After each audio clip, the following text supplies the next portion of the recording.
Okay, hello Evinrude fans. Welcome to another edition of Tech Tips with Nick Hudson. What I'm going to do today is I'm going to show you guys how to do a water pump on a V-4 or a V-6 Evinrude outboard. Now, we've already got our gear case removed. I don't do a lot of water pumps anymore. I usually just build stuff, and I had to replace the prop shaft on this one, and in the process of getting it ready to go out the door, I'm going to go ahead and put a water pump on it. Now, when you guys are removing your gear cases, you need to, first thing you need to do is establish how to disconnect your shift rod. There's a couple of different variations on how to get the shift rod disconnected. Shift rod is this rod right here, and you can see there's this hole in the pin up here in the rod. There's on 90-degree motors, there's a screw that comes through into the clevis and grabs that pin, or grabs the rod and lifts the rod up and down. On 60-degree motors, there's a shaft that is connected from the other end from the pin, and when you pull the shaft out, the pin goes in, intersects through that hole, and latches onto the shift rod. And there's a cotter key that holds that linkage piece in place. Pull that cotter key, you push the linkage in, wiggle it around a little bit, and it'll pop out. So that's the two main variations on how these shift rods are attached. Make sure you do that first, because the last thing you want to do is have all your bolts out of it and then have the lower unit hanging by a shift rod, and then you're wondering what the heck to do next. So anyhow, there's 8 bolts that hold these gear cases in.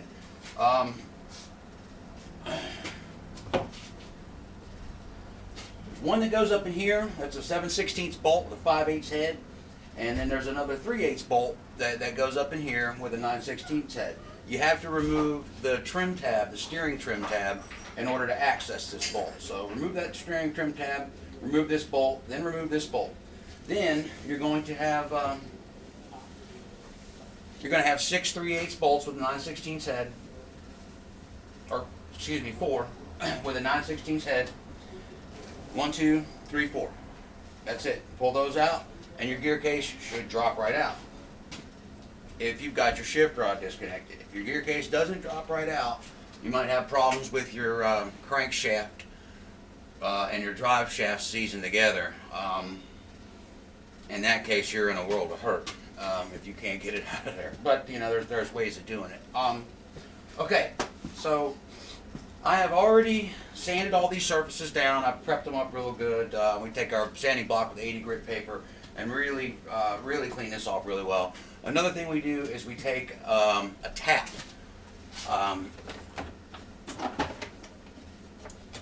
For you guys that don't know the difference, we use a bottoming tap.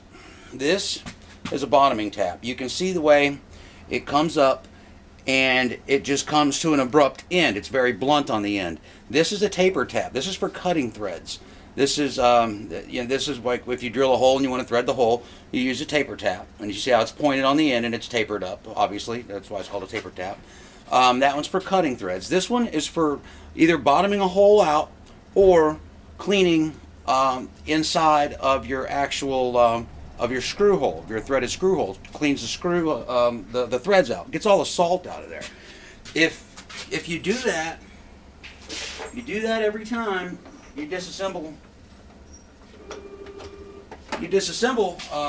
something, especially in salt water, then you greatly increase your chances of being able to get things apart easily next time, versus having a lot of salt build up in there and breaking bolts off and all that kind of crazy stuff. So as I said before, I've got all this cleaned out. I oiled my holes. I ran my bottoming tap down in there.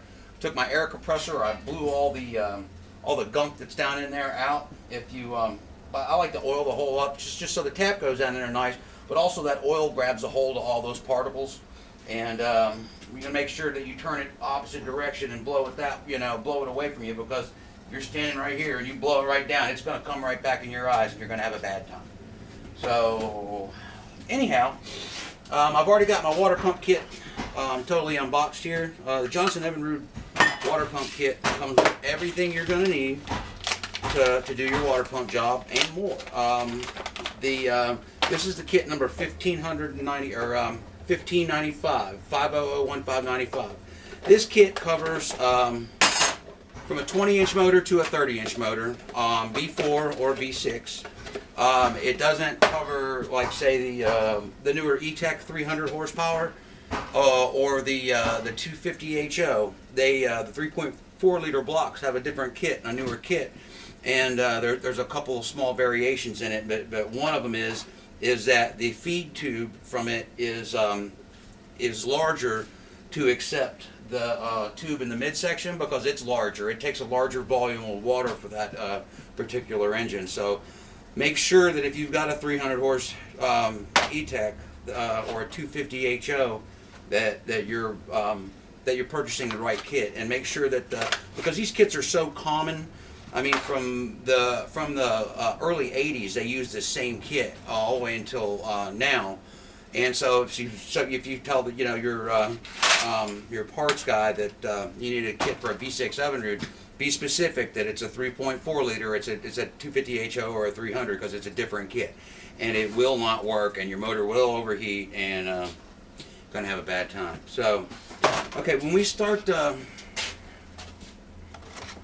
prepping everything here, there's inside inside of the pump housing, there's an inner ring right here where this O-ring goes. This O-ring right here. Now, there's a portion right here. You can see that there's a little slit, an air passage is what that is, and that allows air to escape, and it also allows a vacuum to keep from forming and keep, allowing your pump, when you're done, to totally drain out, so there's not water kept up in here. When you glue this in, you want to glue all the way around there. You want to totally avoid that little slit right there. So I'm going to go ahead and do that now. This is a special. This is 3M Scotch Weld 847. It's available at your Johnson Evinrude dealership. Unfortunately, the only thing you can get is a large tube of this, and as just a boat owner, a recreational user, it'll probably last you the rest of your life. It's kind of like rubber cement, stuff we had when we were little kids in school, and we'd paint it all over ourselves, all over our hands, and then pull off skin and stuff.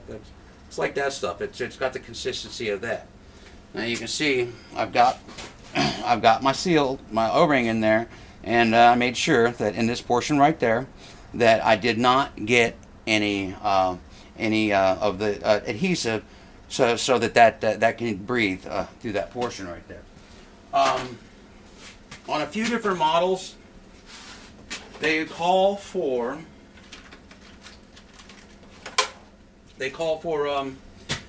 using gasket sealer on the inside of the cup. They called for it on a specific few models, but since they started doing that, what's it gonna hurt? I use it on all of them. This is Forma gasket. It's a Permatex product, Forma gasket number 2. It's a non-hardening pliable sealant. So what I'm going to do next is I'll take and put this all around the cup.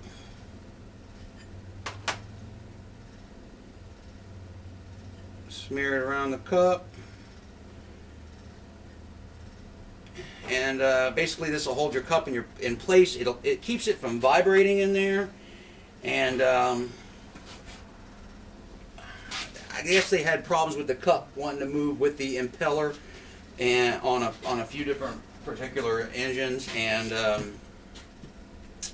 so they just sent us out a service bulletin to start doing that. I've never had the problem myself, but I always follow the service bulletins because those guys know what they're doing. There's a tang in this cup, a little tang right there, that little just a little popped up piece of metal, and there's a hole down in there. You can see the brass spot. That's where that tang goes. Also, the lip on this cup is going to perfectly match up to the lip on your housing. So that'll go in just like that. Make sure it's flush. It will actually stick down a little bitty bit, but that helps get a good seal between the actual cup and the wear plate. Okay.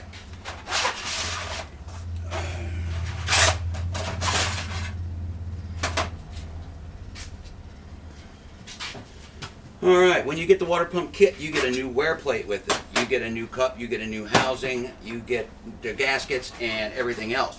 It's around $50 for an impeller, around $70 for the whole kit, on average. You might as well get the whole kit because you're going to have the new wear plate, the new gasket, the new O-rings, everything else comes with it, screws come with it. That extra few dollars is really worth spending because you know once you get into it, you're going to have everything you need to replace everything in there. Okay, once I get my cup in there, the next thing I do is I put my impeller in there. Now, these impellers, once you go to install this onto the drive shaft, this O-ring rides up in here.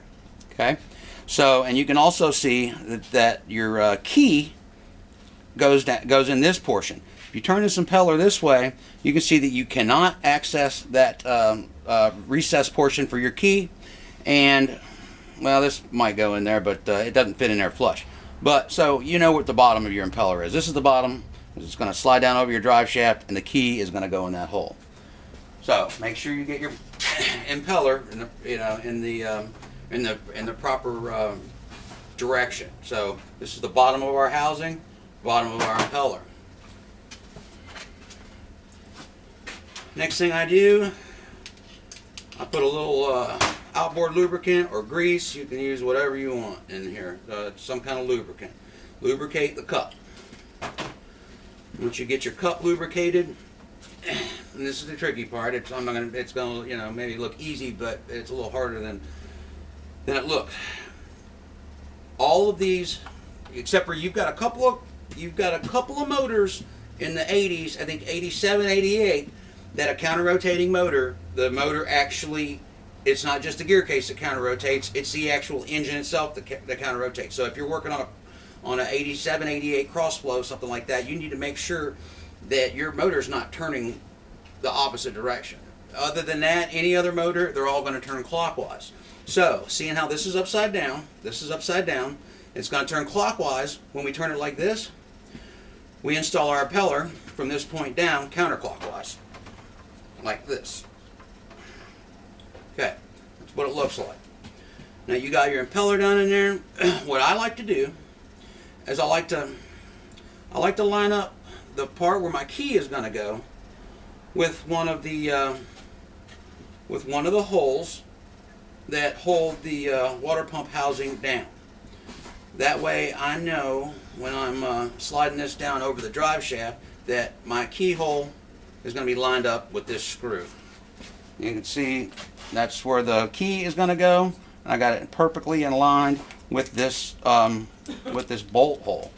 That's just, takes some of the guesswork out of it. It makes it easier on me. Okay, once I got the impeller in there,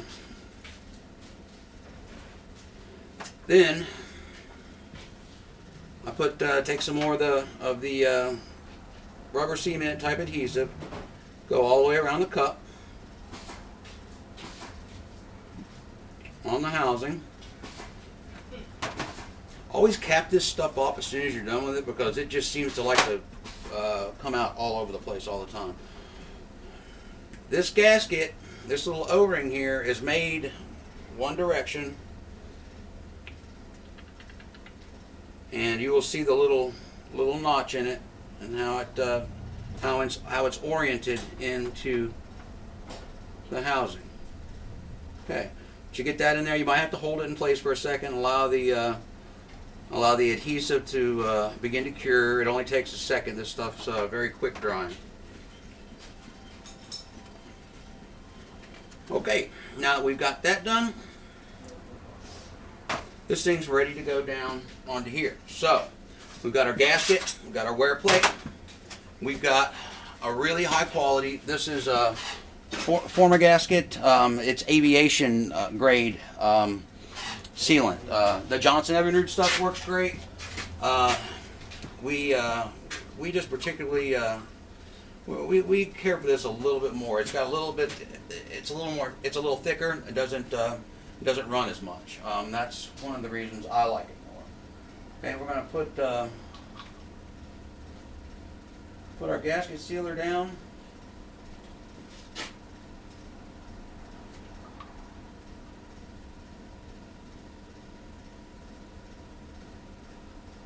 Okay, got our sealer down.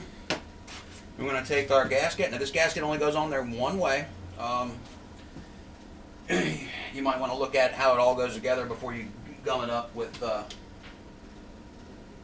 your sealant. After doing 10,000 of them, I just happen to have it memorized. Imagine that. Now we're going to seal up, put gasket sealer on our wear plate gasket.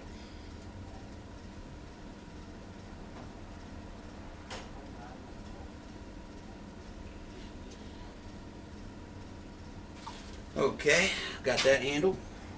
Now goes our wear plate.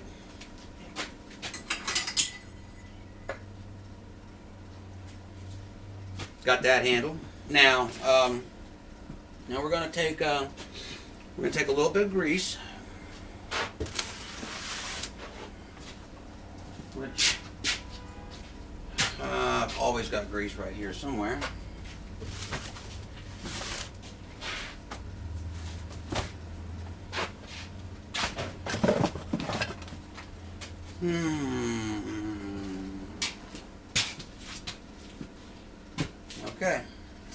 Okay, had to go get me a new tube of grease because people like to grab my stuff and use it and not bring it back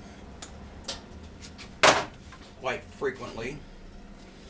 Now this is triple guard grease and it's cold out now. We're in Florida, but it's still cold. This stuff is thick.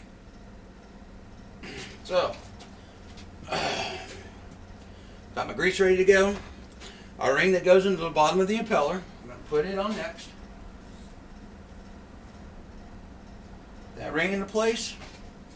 Now we're going to put our grease right there on the drive shaft.